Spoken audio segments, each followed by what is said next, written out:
back, everybody, to the AWS Summit here in Washington, D.C. I am your host, your neighborhood-friendly senior security solution architect that focuses on threat detection and incident response. Time that one, Aaron. I dare ya. I am Kyle Dickinson once again, and I am joined by a new host. You see that Jeff has been replaced, never replaced, just he's on break. That's right. Hi, everyone. My name's Navas. I'm a cloud governance specialist. I'm a host once in a while, and here I am again. Yeah, and don't forget we have our awesome executive producers over there, our awesome ASL interpreters over there, awesome camera crew, and also some awesome friends to talk about decentralizing policy management using AWS Organizations. It's almost like a theme of organizations this morning, isn't it? Well, thank you for having us. My name is Alex Torres. I'm a senior solutions architect on Cloud Foundations, and I work a lot in multi-account and organizations and all of these things. And I'm here with George. I'm George Ralston here. I work here with Alex at with Cloud Foundations at AWS. I'm a senior solutions architect. And here today, I guess, we're going to go over delegated policies. Yeah. So what is it when we're talking about decentralizing policy management, and how is this going to help our customers ultimately be more secure and also understand what sort of policies are in place in their organization? So when we talk about, we've been talking all morning about organizations and multiple accounts, right? And when we talk about splitting the management of not only policies but services, right? Making sure that not everything is in that management account and you can secure things better and making sure that the right teams have access to the right services. Well, in a similar way, we can do the same thing with policies. Like we've been talking about service control policies, tag policies, backup policies, and AI/ML opt-out policies that are the policies that are available on organizations. You can also delegate that to a given account, and that account one or more, so you can have different teams managing their own policies. So, Sure. And I have a question for both of you. Why should we limit activity within the management account? So think of this, within the management account, that's the one that really has the control over the organization. It's the one that you really want to quiet the scene, I always say. Everybody's like, well, the quieter it is, the better you can monitor it. It's one of these places that just can reach into all the other accounts in the organization. So you just getting any type of service, any type of management of a service delegated out of the management account is the best way to do that. Sure. So you want to limit activity within the management account, and it's a very powerful account. Yes. So potentially reducing the risk of anybody disabling controls across member accounts. exactly. Right? Yeah. Now, one of the things, so coming from a threat detection and incident response background, we always think about, the crown jewels, and the management account can be considered a crown jewel because it has the ability to create resources within all of the other child accounts. If you think about, configuration management systems, if someone that's unauthorized gets access to that, they can impact a wide scope. And so delegating administration, one is, I think, a very powerful feature. Yes. Because it allows us to move, say, for example, like our guard duty administration for our organization to, say, like the security account. And just other things that I'm not going to spoil what you guys have to talk about, because also you touched on tag policies.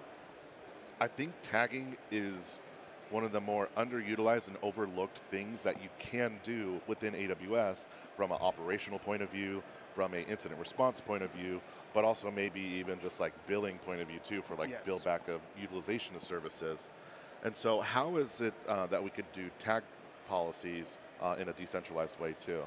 So, and that's what George is going to show us in just a second, but basically what you can delegate the management of certain tag policies or service control policies to a given account, and you can limit what tag policies that account has access to, so you can make sure that a business unit within an organization is only managing the tag policies they're supposed to be tagging and enforcing and making sure that those tags are applied across all those accounts within that business unit.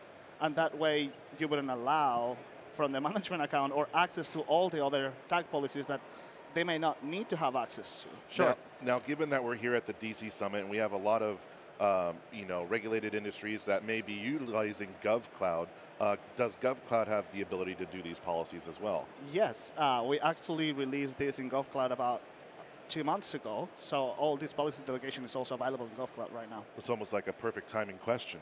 Yes. Awesome.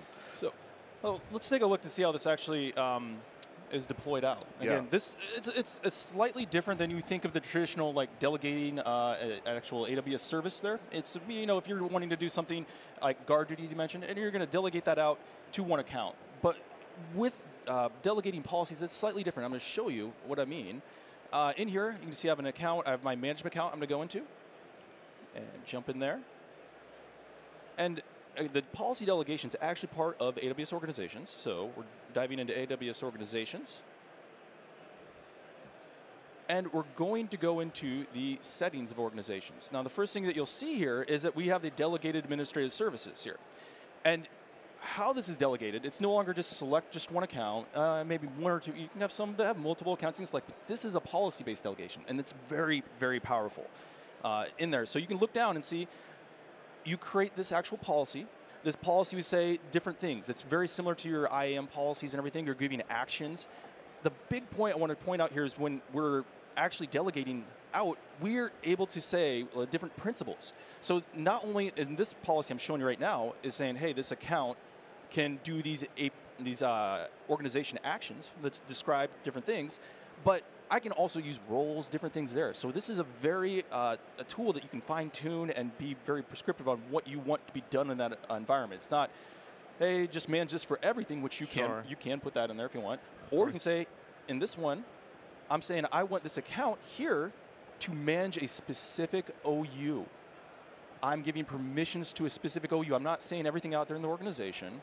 I'm saying, hey, you can only do these actions for this OU. Wow, that's quite powerful. So I guess I'll give you possibly a real life scenario. Imagine if I have a machine learning team that has their own set of organizational units plus their own accounts. We can delegate a policy using organization so that the ML administration team has complete access over their environment and sensitive data sets? Exactly. Yes. And one of the things to note is that because of that OU, the way that the policies kind of work down is that I can give them access to that OU, but at the top, I can put another SEP in there where they can't change and mess with it. So you can actually look at and saying my controls are placed at the top level of the OU structure. I'm still this group. They want to do their own management SCPs. They want to, maybe they're debugging or they have certain things they want to get in place. Yeah. I've enabled them to do that. I want to get out of the, I want to maintain my security by placing that at the top. But then, hey, you can manage your own OU. Attach, detach SCPs. Even like with like OUs for like sandbox environments where you have a little more leeway and a little more play, and you also want to maybe understand how does a service control policy impact that OU and delegate that to the development team or machine learning team, whoever it may be. Yeah, exactly. Yes. And I was just going to say, like, this is a great example of balancing security governance with the agility of your development teams. Exactly. I always call it going from a bouncer to a bodyguard. I've looked at it saying you just want to get out of the way, let them get their job done. They have a specific job, maybe that OU, that workload that you've designed in there as a specific thing, and maybe they want to start testing. Like the sandbox is a great one, so you can actually go create multiple policies in here, create multiple statements in this policy, and have different management, as you can see. So whatever you can slice and dice within that policy document is what you can create for that. And it's another great feature of this, I just wanted to point out that a lot of times as you're doing this policy delegation, you see that you have the organization's described services. So even accounts, you can go in and say, hey, I just want to be able to list these things, or list accounts. You can actually put that in here so automation can help out and things, and you do not need, again, a big point of this is staying out of the management account.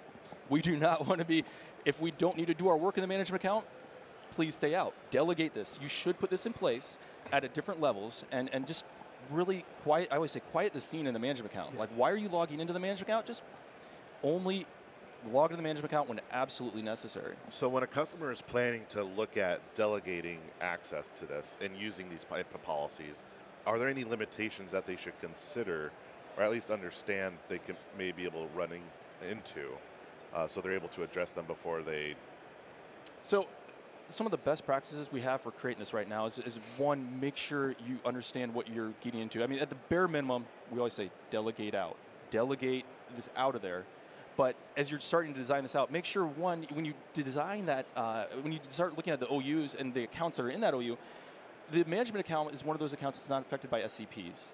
And there's a reason for that. That's because you don't want to shoot yourself in the foot, get locked out. Same process here. If you're an account, a member account that you've delegated to, those are still impacted by SCPs. So you can end up having that shoot yourself in the foot. Like, oh, and then the team's locked out. So make sure when you're doing that OU structure, don't have the account that's managing that OU structure being the one being impacted. Try to separate that out so that they're not. You mentioning locking yourself out just made me resonate about a time where I had locked myself out of so many S3 buckets on accident. Side story, how did you get out of it? I had to call support. Sense. Yeah. So just to show real quick, in this setup we have, I've got an admin account and I've got the workload account. So if I'm looking at this in the workload account, and if you do go into organizations, this is what they'll end up seeing. So and this is a child account within the organization. They're all member accounts, yes. Yeah. You'll see, I can see in here, big error. This is what everybody sees when you have this without delegation. With the delegation, the policy I put in place, now I'm going to go into the admin account, which I've delegated out. I'm going to jump in there real quick. This is just how to know if it's working or not. Quick check for everybody out there. And as you're going through it, you'll see in that member account now, I'm able to go in and actually see. Prior to this, you couldn't. So this delegation, it's a great tool for automation in there. But as you see within policies, I've delegated out this ability. I just want to you can see let's go to the temp policy here. I'm in there. I'm in my member account now that's supposed to be managing policies, so I'm able to save, I'm able to edit policies. I've given the permission to do that. I can also go in, and you can see that right here, it's attached to the workload OU. So we can go in and detach that. It'll say detach. Good, I can actually detach, but then I want to show you here, what if I said I want to attach it to the sandbox? And I go to try to attach. If it lets me click, there we go.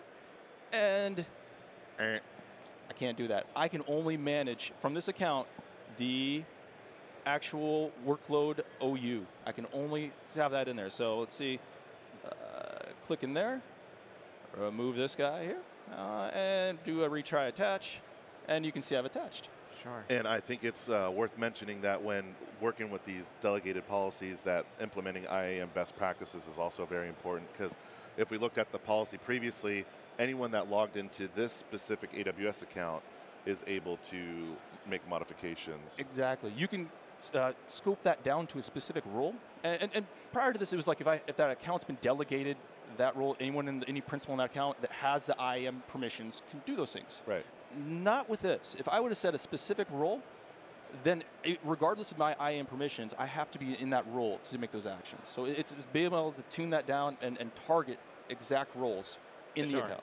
And can you have multiple delegated accounts? Yes. Yes. Oh, so cool. you can, like I said, you can slice this and dice this any way you like.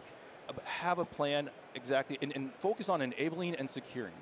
Look at security going down and make sure that you put those controls in place, but enabling your team to be able to test, to be able to create better security practices. Sure. Now, and I really like the example of how you made sure that it could only be applied to the workloads OU. Exactly.